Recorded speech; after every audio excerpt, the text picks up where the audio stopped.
Canal Gabriel Saul adverte. Esse vídeo foi gravado em setembro, então ele é muito velho pra você achar que o canal não melhorou.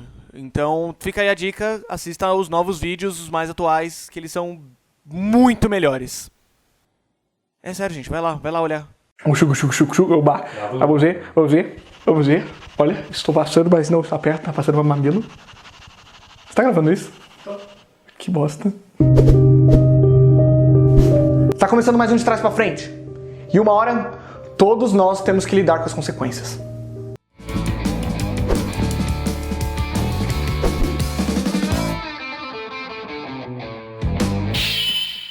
Fala moçada, aqui é o Gabriel Saul e hoje nós vamos falar de A Voz do Silêncio, ou Koe no Katachi, como foi lançado no Japão. Pois é, um dos lançamentos mais recentes da New Pop. Koe no Katachi, eu vou falar muita coisa, vou puxar muito saco disso aqui nesse vídeo. Dos gêneros drama, romance, slice of life, escolar e um pouquinho assim, ó, aquela pitadinha de comédia, A Voz do Silêncio, ou Koe no Katachi, é um mangá de Yoshitoki Oima publicado entre 2013 e 2014 na Weekly Shonen Magazine.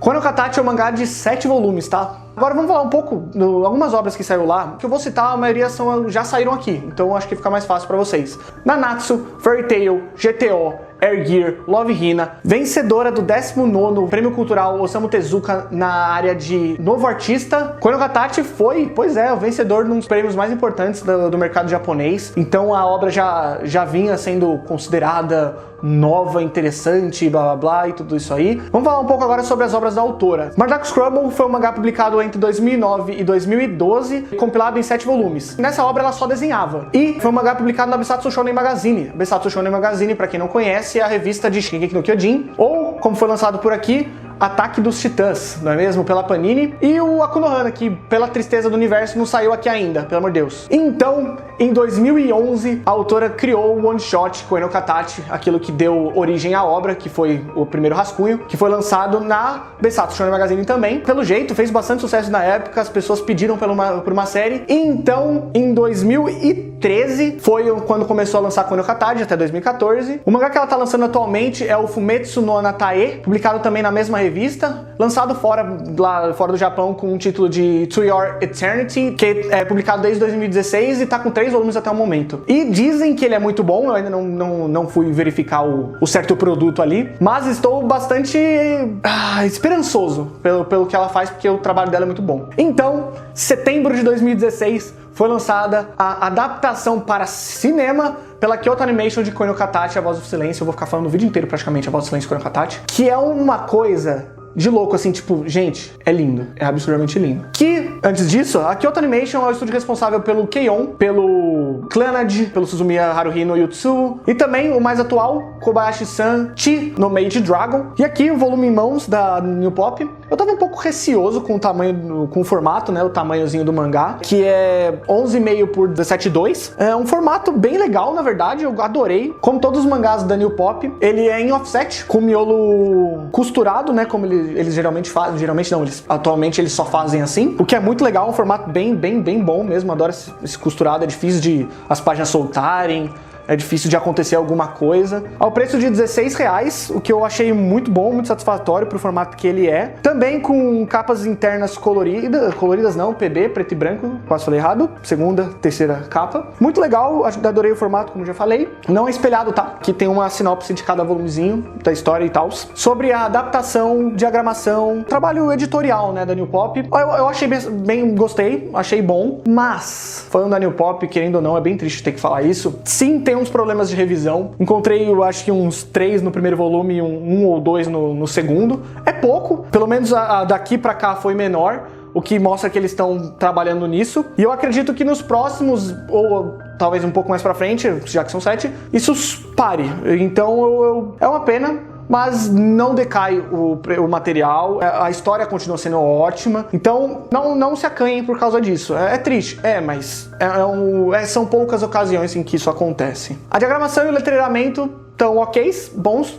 A New Pop, eu acho o trabalho deles muito bom nessa área, então não tive problema com isso. Agora falando um pouquinho da história, o Shoya é um aluno do ensino médio, vamos falar aqui pra nós, né? Eu não lembro direito como é que é nos japoneses. Ele é um garoto do ensino médio, eu não lembro a faixa de idade dele, mas se não me engano é uns 10, 11 anos, 12 talvez. Ele é um garoto como todos nós, só que ele tem um certo problema. Ele fala que ele está muito entediado, sempre entediado. E como ele perde essa parte dele de estar com tédio, fazendo bullying com a garota que acabou de entrar na escola, a Shouko. Então a história é o seguinte, já dando uma geralzinha assim, o Shoya, nosso personagem principal, ele é um cara que faz bullying com a Shouko, com a garota que acabou de entrar na escola. Bom, seria apenas isso, seria uma premissa normal, só que a Shouko é uma deficiente auditiva e isso acaba acarretando em muitos problemas, porque quando nós somos novos, a gente não tem tanta noção do que a gente faz. Então, isso acaba acarretando certos problemas dentro da escola e ela acaba saindo de lá. E ele acaba sofrendo com isso, não vou falar direito, porque isso acontece só no primeiro volume, mas eu acho que é legal vocês entenderem no geral. Depois de uns anos, ele decide corrigir todos esses erros que ele cometeu, e aí que entra a nossa história principal, que é quando ele vai procurar correr atrás da Shouko de novo. Depois desse primeiro volume, a história então vai ser contada, que é o que o Shoya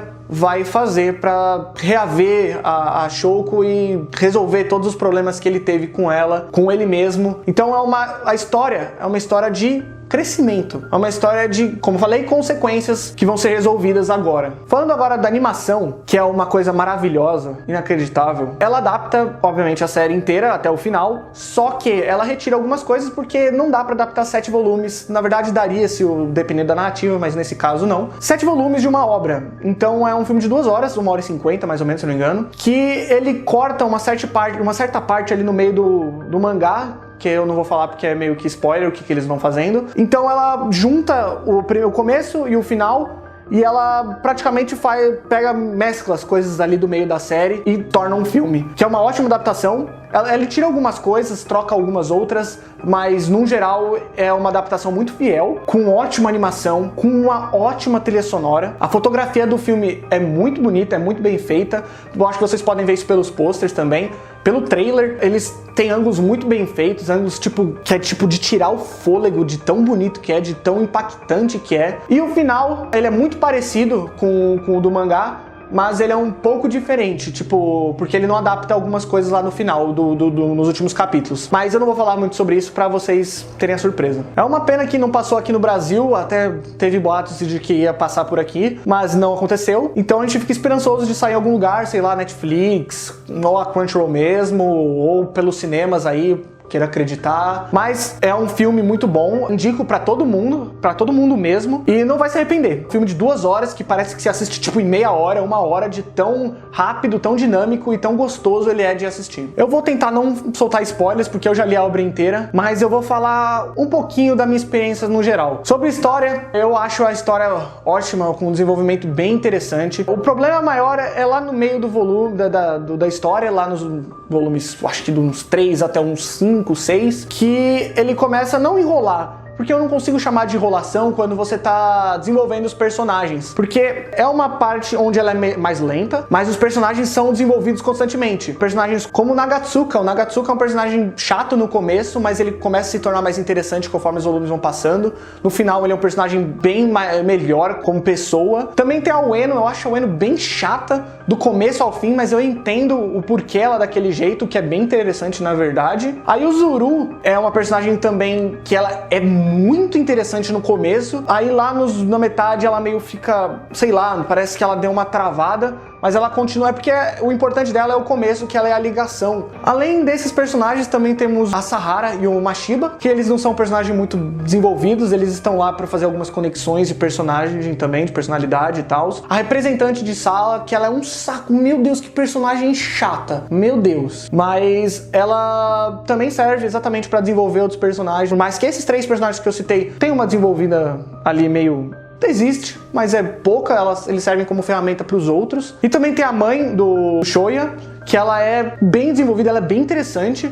Eu gosto como ela é utilizada. E a mãe da Shoko, que aí, nossa, essa mulher é um personagem interessante. Eu entendo o porquê ela está tomando certas ações, mas também você entende a personagem de uma maneira diferente por ela estar criando uma filha deficiente auditiva. Isso é uma coisa que o mangá brilha muito, que é a ideia de ter uma personagem principal como deficiência auditiva, e isso é utilizado muito bem dentro da história. Muito bem mesmo. Uma das melhores coisas da série é a interação dos personagens e o peso que a narrativa traz. A interação deles demora um pouco pra engrenar, já que eles vão encaixando pouco a pouco, assim, aí vai até formar um grupo, mas é bem interessante ver como eles vão evoluindo como pessoas. E tudo isso traz uma narrativa de peso pra história, que tudo parece ser realmente real. Tudo parece estar acontecendo, tudo parece que é sério. Tipo, como, velho, você fez aquilo com a garota, cara? Shoya no começo. Como você fez isso, Eno? Sua desgraçada. Então, os personagens são pessoas. E isso é uma das coisas mais incríveis,